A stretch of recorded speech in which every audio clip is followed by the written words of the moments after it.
ተንከባሌ ከሞት በስተቀር በህይወት ሊደርስ የሚችል ማንኛውም ነገር ሊለየን እንደማይችል ቃል ገባለሁ። ሴት ልጅ መራጭ ነው መሆን ያለባት። እራሷ መውደድ አለባት፣ ቫልዩ ማድረግ አለባት። ፍቅር እንጀራ አይሆንም። ቲክቶከሯ ናንሲ ወይም ዮርዳኖስ ሽመልስ በደማቅ ሁኔታ የጋብቻ ስነ ስርዓቷን በዛሬው ዕለት አከናውናለች። አብዛኞቹ ሰዎች እንግዲህ ሶሻል ሚዲያ ላይ የሷን የጋብቻ ዜና እያንሸራሸሩት ይገኛሉ። የደስታዋ ተካፋይ ሆነናል ሁላችንም። ስለዚህ ስለሱ የምንለው ነገር ይኖረናል። ሌላ ደግሞ በዛሬው ዕለት ሰሞኑን በአጠቃላይ በሚባል ሁኔታ ተዋናይት ብስራት ገመቹ ሴት ልጅና ትዳር፣ ሴት ልጅና ፍቅር፣ ሴት ልጅና የትዳር አያያዝ አጠቃላይ ስለ ሴት ልጅ ስብዕና ከትዳር ጋር በተያያዘ ምን መሆን አለበት በሚሉ ጉዳዮች ላይ ያደረገቻቸው ቆይታ ነበር። በጣም ደስ የሚል ንግግሮችን አድርጋለች። እንግዲህ ያ ንግግር በጣም እየተቆራረጠ ቲክቶክ ላይ በሰፊው እየተንሸራሸረ ይገኛል እና እሱንም እምናይ ይሆናል ማለት ነው። እንዴት ናችሁ? በመላው ዓለም የምትገኙ ውዶቼ በያላችሁበት የዓለም አጥናፋት ሁሉ ሰላም፣ ጤና፣ ፍቅር እንዲበዛላችሁ በአክብሮት እመኛለሁኝ። ስለመጣችሁ በጣም ደስ ብሎኛል። እንኳን በደህና መጣችሁ ብያለሁኝ።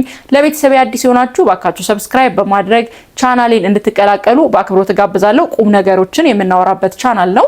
አንዳንድ ነገሮችን አንስተን ማህበራዊ ሚዲያ ላይ የሚንሸራሸሩትን ከማህበረሰባችን አስተሳሰብ ከራሳችን ደግሞ አስተሳሰብ ጋር እይታዎቻችንን ሪፍሌክት የምናደርግበት ነው። እኔ ራሴን የማስበውን ነገር ይሆናል ብዬ የባለሙያ ሀሳብ አይደለም፣ ግን የማስበውን ሪፍሌክት አደርጋለሁ። እናንተም በዛ ላይ ደግሞ ተሞግቱኛላችሁ ማለት ነው። ከተስማማችሁ ደግሞ ሀሳቤን ትደግፋላችሁ። ስለዚህ ሰብስክራይብ ብታደርጉ ቆንጆ የሆነ ትንሽዬ ቤተሰብ መመስረት እንችላለን ማለት ነው። አመሰግናለሁ ስለመጣችሁ በድጋሚ። ወደ ዛሬ ጉዳይ ሳልፍ እንግዲህ መጀመሪያ ላይ እንደነገርኳችሁ ቲክቶከሯ ናንሲ የጋብቻ ስነ ስርዓቷን ዛሬ አከናውናለች። እንግዲህ በሰፊው የምናውቃት ቲክቶክ ላይ ናንሲ ብዙ አድናቂዎችና ተከታዮች አሏት እና ያው እንግዲህ ዛሬ ለሁለተኛ ጊዜ ደስ በሚል ሁኔታ ተሞሽራለች። የሷን መሞሸርም ተከትሎ ብዙዎች በተለይ ቲክቶከሮች እንኳን ደስ ያለሽ የሚል የደስታ መግለጫቸውን እያስተላለፉ ይገኛሉ። በዛሬው ዕለት የጋብቻ ስነ ስርዓቷን ያከናወነችው ለሁለተኛ ጊዜ ነው። ከዚህ ቀደም ያው እንግዲህ ስኬታማ ባልሆነ የትዳር ህይወት ውስጥ ነበረች። የትዳር ህይወቷ ብዙ ነገር ዋጋ ያስከፈላት ነበረ። ራሷም ተናግራለች ፖድካስቶች ላይም ቀርባ ማለት ነው እና ብዙ ነገር ያሳጣት በጣም ብዙ መስዋዕትነት የከፈለችበት ትዳር ነበር። ያ ትዳር እንግዲህ አልተሳካም። ያው ባጭሩ ተቀጭቷል። በጣም ባጭር 1 አመት ከዛም በታች በሆነ ጊዜ ነው ያ ትዳር የተቀጨው። ከዛ በኋላ እንግዲህ ከዛ ትዳር አንዲት ሴት ልጅ አፍርታ ነበር። እንግዲህ ልጇንም ቲክቶክ ላይ እናቃታለን። አብዛኞቻችን ትንሽዬ ሆና ስናቃት እያየናት አድጋ አሁን ትምህርት ቤት ገብታለች ማለት ነው። የኬጂ ተማሪ ናት እና ልጇን ጥሩ በሆነ ሁኔታ የምታሳድግ ቢዝነሷን ደግሞ በጣም ለማሳደግ የምትጥር ሴት ናት። እያየናት ነው። በነገራችሁ ላይ ናንሲ ያደገችው ቲክቶክ ላይ ገና እንደጀመረች አካባቢ ካያችኋት ብዙም ያን ያክል አልነበረችም ስራ እንትኗ ላይ ቢዝነሷ ላይ ምናምንና ግን እዚሁ ቲክቶክ ላይ እያየናት እያደገች እየተለወጠች ልጇም እዚሁ ተወልዳ ቲክቶክ ላይ እዚሁ ደግሞ አድጋ ትምህርት ቤት ገብታለች እና እንግዲህ ናንሲ ከመጀመሪያ ትዳሯ ጋር በፍቺ ቢጠናቀቅም ተስፋ አልቆረጠችም። ይሄ በጣም ለብዙዎቻችን ትምህርት የሚሆን ነው። እንደውም አሁን ላይ ስታገባ ሁለተኛ ሰርጓ የመጀመሪያ ሰርግ ነው የሚመስለው። በጣም ነው የሚያምረው። በጣም ደስ የሚል ዝግጅት ነበረ። በጣም ደስ የምትል ሙሽራ ቆንጅዬ እዚህ ጋር እንደምትመለከቷት እጅግ በጣም ቆንጅዬ የሆነች ሙሽራ እና ሆና ነበር ያለችው። ደስ ይል ነበር። የናንሲ ህይወት ምን አስተማረሽ ብላችሁ ብትጠይቁኝ እኔ ራሴን ነግራችኋለሁ። እናንተ ምን አስተማራችሁ ኮሜንት አድርጉልኝ። ሴቶች ብዙ ጊዜ በትንሽ ነገር ትዳራችንን አንፈታም፣ ያው እስከመጨረሻው እንታገላለን። ይሄ ቢታይ ነገር ነው። ጥናት እንኳን አድርጌ ባላይም በጣም ብዙ ሴቶች ላይ ታያላችሁ ማለት ብዙ ጭቆናና በደል እየደረሰባቸው በጣም በርካታ ሴቶች ያን ትዳር ግን ለልጆቻቸው ሲሉ በማይመቻቸው ሁኔታ ላይ ይዘው የሚቆሙ አሉ እስከመጨረሻው ማለት ነው። እና ካልሆነ ደግሞ ያ ትዳር ይፈርሳል አይደል? ከፈረሰ በኋላ ብዙዎቹ ተስፋ ቆርጠው ሲንግል ማምነትን አምነው ተቀብለው ከዛ ተመልሰው ወደ ትዳር ህይወት ውስጥ ላለመግባት በቃ ልክ እንዳበቃላቸው የመጨረሻቸው እንደሆነ ራሳቸውን አሳምነው አብዛኞቹ የራሳቸውን ላይፍ ይተውና ልጆቻቸውን ብቻ በማሳደግ ላይፋቸውን ያሳልፋሉ። መጨረሻም እንግዲህ የራሳቸውን ላይፍ ያን ያህል ሳይኖሩት እንግዲህ በመጀመሪያ ትዳራቸው ደስተኛ ሳይሆኑ ቀርተው ነው ያ ትዳር ይፈረሰውና ሁለተኛ ትዳር ደግሞ ሳይዙ እንደዛው በጣም የተጨቆኑ ልጆቻቸውን እያሳደጉ ህይወታቸው ማብቂያውን ያገኛል ማለት ነውና ይሄ አካሄድ ትክክል ነው ብዬ አላስብም። እኔ ማለት ባይሆን ይመረጣል ሰው ትዳሩን ባይፈታ እንደው መጀመሪያ ካገባው ሰው ጋር ከልጆቹ እናት ከልጆቹ አባት ጋር እስከመጨረሻው አብሮ አርጅቶ ኖሮ ልጆቹን አስመርቆ ወግ ማረግ አይቶ ልጆቹን ድሮ ኩሎ እስከመጨረሻው ታግሎ ቢሆን ደስ ይላል ከመጀመሪያ ትዳር ጋር እና ግን ያ አጋጣሚ የማይሆንበት ሁኔታ ከተፈጠረ በጣም አስቸጋሪ ህይወት ውስጥ በጣም ከባድ ፈተና ከተፈጠረ እና ያ ትዳር ከፈረሰ ሌላ ህይወት አለ። አላበቃም። እዛ ጋር አብዛኞቻችሁ እንዳበቃ ነው የምታስቡት። አላበቃም። ራሳችሁን እንደ አዲስ መጀመር አለባችሁ። እንደ አዲስ ደግሞ ለኔ አዲስ ጅማሩ ነው ብላችሁ ማሳመን መቻል አለባችሁና የህይወታችሁ ማብቂያ የወጣትነታችሁ ማብቂያ የተስፋ መቁረጣችሁ መጀመሪያ አይደለም። ያ ህይወት በቃ አብቅቷል፣ አልተሳካም። ልጅም አግኝታችሁበታል። ግን ልጅ አገኛችሁ ከዛ ህይወት ማለት ቀጣይ ህይወት መጀመር የለባችሁም ማለት አይደለም። ልጃችሁ እንደ አንድ እስር ቤት እንደዛ ከሆነ እናንተ በቃ ልጅን ብቻ ነው ማሳድገው እስከመጨረሻው በዚህ ህይወት ውስጥ ነው የምኖረው ብላችሁ የምታስቡ ከሆነ እኮ እስር ቤት ሆኗል ማለት ነውና መቼ ልትኖሩ ነው እናንተን ህይወት? ሰው ደግሞ በህይወት እስካለ በምድር ላይ እንግዲህ አጋር ያስፈልገዋልና እንግዲህ አጋሩ ያ አጋርነት ካልተሳካና ከፈረሰ ሌላ አጋር ደግሞ ለመፈለግ ምንም የሚያሳፍር ወይም ደግሞ ወደኋላ የሚጎትት ነገር ያለ አይመስለኝምና እናንተ ምን ታስባላችሁ? እስቲ ማለት ሰው ትዳሩን ፈቶ ድጋሜ ስለሚመሰርተው ህይወት በተለይ ያው ወንዶችም እንዳላችሁ አውቃለሁኝ በጣም ከባድ ሆኖባችሁ ተቸግራችሁ ከዛ ግን ያንን ህይወት ከፈታችሁ በኋላ ያው ዝም ብላችሁ ብቻችሁን ትኖራላችሁ እና ይሄ ጥሩ ነው። በእርግጥ ማህበረሰቡ ችግር የለበትም ለወንዶች። ያው ወንድ 10 ቢፈታ ደግሞ ቢያገባ ያን ያህል ግን ሴት ልጅ ሲሆን ለምን እንደሆነ አላውቅም ሴት ልጅ ላይ እቺ እኮ ፈታ ነው ድጋሜ ያገባችሁ ራሷ ልጅቷም ጋር ራሱ ችግር ይኖራል ማለት ድጋሜ ሌላ ሰው የሚፈልጋት አይመስላትም። ድጋሜ መጀመሪያ ያለባት አይመስላትም። ማህበረሰቡም ደግሞ እቺ እኮ ፈትናት የፈታች ናት እንደዚህ የሚለጥፈው ስም አለና ከዛ ጋር ተያይዞ ተስፋ መቁረጥ በቃ ራስን ዝቅ አድርጎ መመልከት ራስን በጣም ሲበዛ መጨቆን ይታያል ብዙዎች ጋርና ይሄ ትክክል አይደለም። መጀመር አለባችሁ፣ መቀጠል አለባችሁ። ህይወት ትቀጥላለች። እናንተ አልቀጥልም ብላችሁ ብትቆሙ እናንተ ናችሁ እዛ ጋር የእናንተ እድገት የእናንተ ለውጥ ይቆማል እንጂ ህይወት ግን ትቀጥላለችና ማለት የሰው ልጅ መብቱ ነው። ለምሳሌ ፈቶ ሳያገባ መኖር ይችላል። በቃ በስኬት ትዳር ብቻ አይደለም በጣም ብዙ አይነት ስኬት አለ። በስራ ያለ ስኬት አለ፣ በትዳር ያለ ስኬት አለ፣ በገንዘብ የምናገኘው ስኬት አለ፣ እንዲሁም ደግሞ ራሳችንን ይዘን ደስተኛ ሆነን በደስታ የምናገኘው ስኬት አለና እንግዲህ አለማግባት መብታችሁ ነው ድጋሚ ማለት ነው። መኖር ይቻላል ብላችሁ ራሳችሁን አሳምናችሁ ደስተኛ ካደረጋችሁ ያ ህይወት በዛ ህይወት መቀጠል መብታችሁ ነው። ነገር ግን ለምሳሌ የማህበረሰቡን ነገር ይሄ ፕሬሸሩን ጫናውን ፈርታችሁ ወይም ደግሞ እንዴት አሁን ድጋሚ የማገኘው ወንድ ደግሞ ከዛ ይባሰስ ቢሆን በቃ ይሄ አለ አይደል ፍራስትሬት አድርጋችሁ ሌላ ደግሞ አስቸጋሪ ህይወት ውስጥስ ብገባ ብላችሁ ራሳችሁን ወደ ኋላ መጎተት የለባችሁም። ያ ከሆነ ምክንያቱም አይታወቅማ የሰው ልጅ ተቀምሶ አይታይም። የመጀመሪያው ፌል አድርጓል በቃ ግን ድጋሚ የምትገቡበት ህይወት ድጋሚ ፌል ለማድረጉ ምንም ማስረጃ የላችሁም። ግን መሞከር ነው በቃ ህይወት የሙከራ ስርጭት ናት ማለት ትሞክራላችሁ። ነገ አይደለም በዛኛው ሰው በእናንተ በራሳችሁም እርግጠኛ አይደላችሁም ላለመቀየራችሁ ባህሪያችሁ በዛ መስመር ለመቀጠሉ ማንንም በራሱ እርግጠኛ አይደለም ነገ ስለሚፈጠረው። ግን ነገን ፈርታችሁ ወይም ደግሞ ይሄ ሰው ይጎዳኝ ይሆን ወይ ልጆቼን ይጎዳ ይሆን ወይ ደግሞ ነገን ይጎዳ ይሆን ወይ ብላችሁ በአጉል ፍራቻ በአጉል ፍራስትሬት አድርጋችሁ መኖር ያለባችሁን ህይወት ሳትኖሩ ውስጣችሁ እየፈለገ ነው የምላችሁና መቀጠል የለባችሁ። በቃ ላይፍ ትቀጥላለች። አንድ ሰው አልሆነም ሞከራችሁ አልሆነም አልተሳካም እዛ ጋር ያ ነገር አብቅቷል። የእናንተ ህይወት ግን አላበቃም። ለዛ ላላበቃው ህይወታችሁ መታገል መቻል አለባችሁ። እኔ እንደዛ ነው የሚሰማኝና ናንሲ ዛሬ ያየሁት ነገር በጣም ነው ደስ ያለኝ። ለሷ ደስ ብሎኛል። ለብዙ ሴቶች እንዳልኳችሁ ትምህርት የምትሆናት በቃ የሞከረችለት ነገር ምክንያቱን እሷ ታውቀዋለች ግን አልሆነላትም እና አልቆመችም ቀጥላለችና ያው ከፍቺም በኋላ ትዳርም ካበቃ በኋላ ሴት ልጅ ስኬቷን መቀጠል አለባት። ስኬታማ መሆን መቻል አለባት። ትዳር ነው ደስታ የሚሰጠኝ ማግባት አለብኝ ብላ ካሰበች ደግሞ ማግባት አለባት።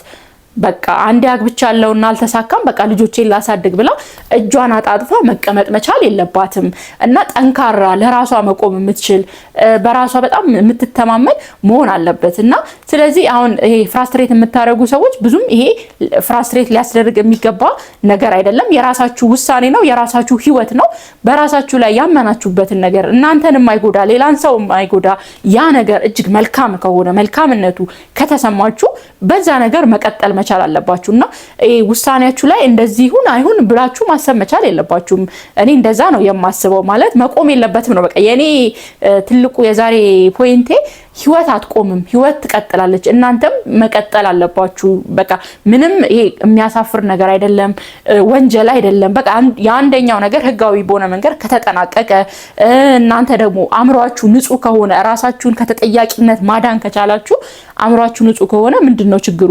ትልቁ ችግር እናንተ በዳይ ሆናችሁ ወይም ደግሞ አእምሯችሁ ንጹህ ካልሆነ ይሄ እንዴት ነው በበደል ወይም ደግሞ ጥሩ ባልሆነ ሁኔታ ያ ነገር ተመልሶ ነገር ይመጣል ብላችሁ ያሰባችሁ ከዛ ነገር ላይ ሳትቆርጡ ከዛ ከመጀመሪያው ህይወታችሁ ላይ ሳትቆርጡ ቆማችሁ ከሆነ ያላችሁበት ቦታ ላይ ሌላ ነገር ለመጀመር ይከብዳል። እናንተም ትጎዳላችሁ፣ አዲሱም የመጣው ሰው ይጎዳል። ግን ያ ነገር ቁርጥ ከተደረገና ካበቃለት በቃ እናንተ መቀጠል አለባችሁ። ልጅ የራሱ ነገር አለው ያገናኛቸዋል። እሱ ግልጽ ነው። በልጅ የተነሳ በልጅ ቀለብ፣ በልጅ ትምህርት ቤት፣ በልጅ አስተዳደግ፣ በልጅ መገናኘታቸው አይቀርም ከበፊታችሁ ህይወት ጋር። እሱ የታወቀ ነገር ነው። ያንን እናንተ መልክ ማስያዝ አለባችሁ። እንዴት አድርጌ አዲስ ትዳር ውስጥ ስገባ ልጄን ከበፊቱ ከነበረው ነገር ጋር እያስቀጠልኩኝ ነገር ግን ደግሞ ህይወቴን ሰፓሬት አድርጌ የራሴን ህይወት እንዴት ነው መኖር አለብኝ የሚለውን በራሳችሁ ውሳኔ መስመር አበጅታችሁለት ባውንደሪ ካለው እና ደግሞ ጥበበኞች አስተዋዮች ሆናችሁ በዛ ነገር ከቀጠላችሁ ህይወታችሁን ጥሩ በሆነ መንገድ ትመራላችሁ። ባይሆን ጥሩ ነበረ እንግዲህ ሰው ባይለያይ፣ ግን እህል ውሃ ካልሆነና ሞክራችሁ ካልተሳካ ህይወት አታበቃም፣ ህይወት አትቆምምና በርቱና ጀግኑ ቀጥሉ ነው የምላችሁ። እኔ ከሷ ህይወት ይሄንን የተማርኩት። በዚህ ሀሳብ ልትስማሙም ላትስማሙም ትችላላችሁ። ግዴታ ተስማሙ አልላችሁም። እኔ ልክ ነኝ እያልኳችሁ አይደለም። እንዳልኳችሁ ቢሆን ይሄ ብዬ እንደ ሰው የማስበው ነው እንጂ ሳይኮሎጂ ምክር ወይም ደግሞ የትዳር አማካሪ ሆኜ የምሰጣችሁ ምክር አይደለም። እንደ ምክር አታስቡት፣ እንደ ወሬ እንደ ሸጋ የቡና ላይ ወግ አርጋችሁ አስቡትና አሁን የተናገርኩትን ሐሳባችሁን ልትሰጡኝ ትችላላችሁ። ሌላ ስለ ብስራት ገመቹ ሰሞኑን በጣም የሚገራርሙ ንግግሮችን ተናግራለች እና የተወሰኑት ቲክቶክ ላይ የተቆራረጡ ሰምታችኋቸዋል ብዬ አስባለሁ። ስለ ሴቶች፣ ስለ ትዳር፣ እንዴት ነው ሴት ልጅ ትዳሯን መያዝ ያለባት፣ ለራሷ ስለሚኖራት ግምት የተናገረቻቸው ነገሮች አሉ። ከዛ መሃል የተወሰኑትን እና ላስደምጣችሁ እስቲ። ሴት ልጅ መራጭ ነው መሆን ያለባት። እራሷ መውደድ አለባት፣ ቫልዩ ማድረግ አለባት። ፍቅር እንጀራ አይሆንም።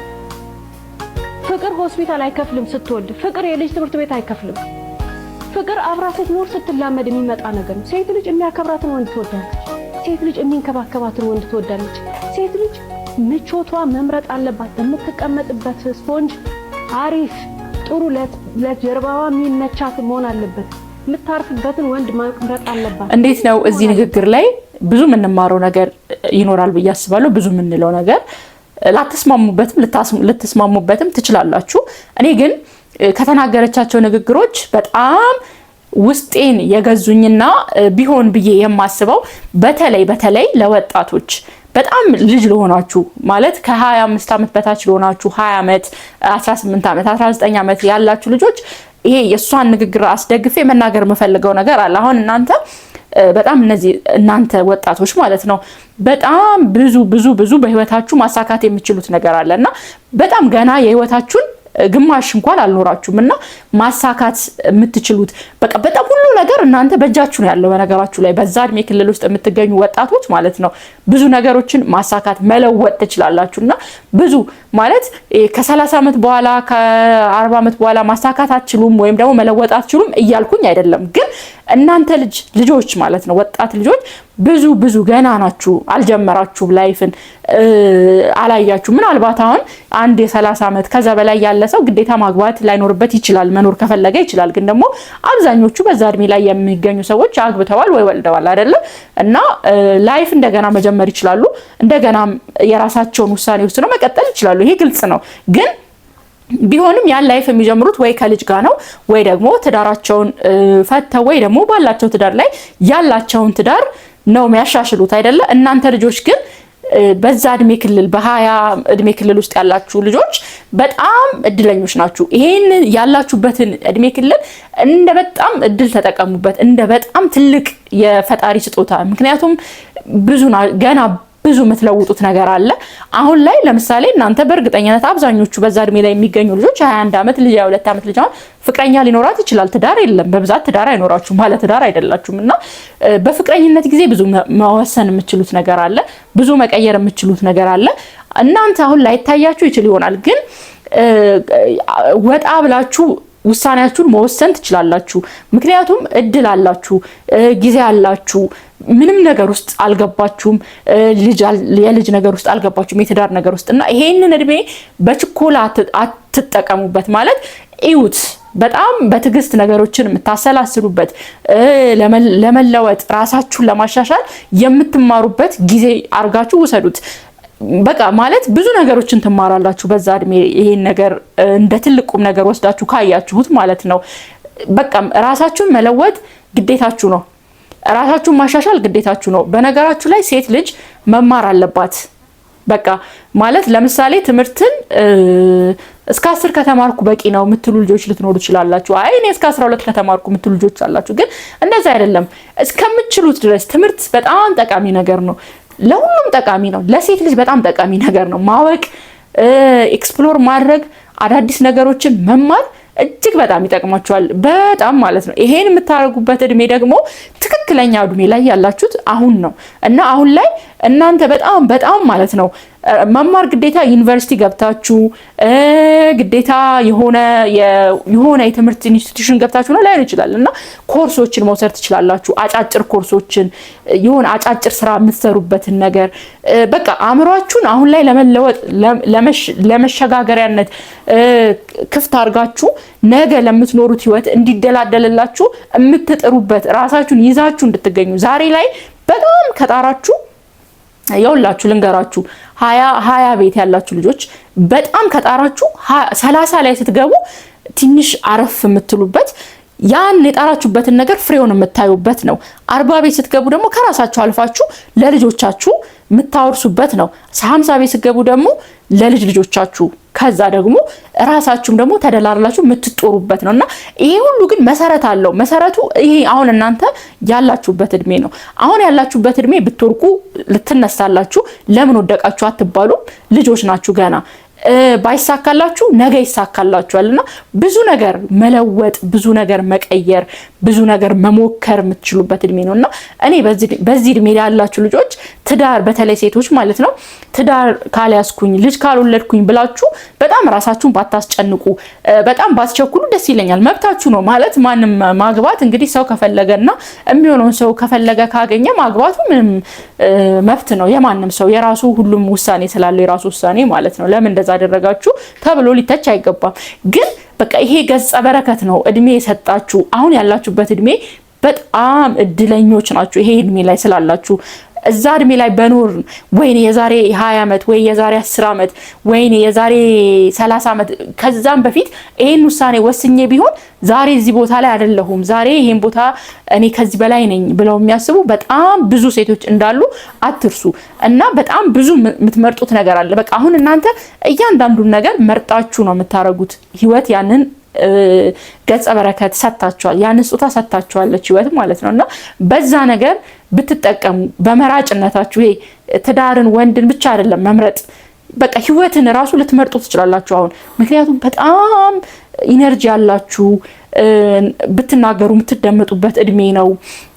ብታወሩ ማትሰለቹበት እድሜ ነው። ብትሞክሩ እንዳልኳችሁ ብትወርቁ ለምን ወደቃችሁ የምትባሉበት የምትጸጸቱበት እድሜ አይደለም።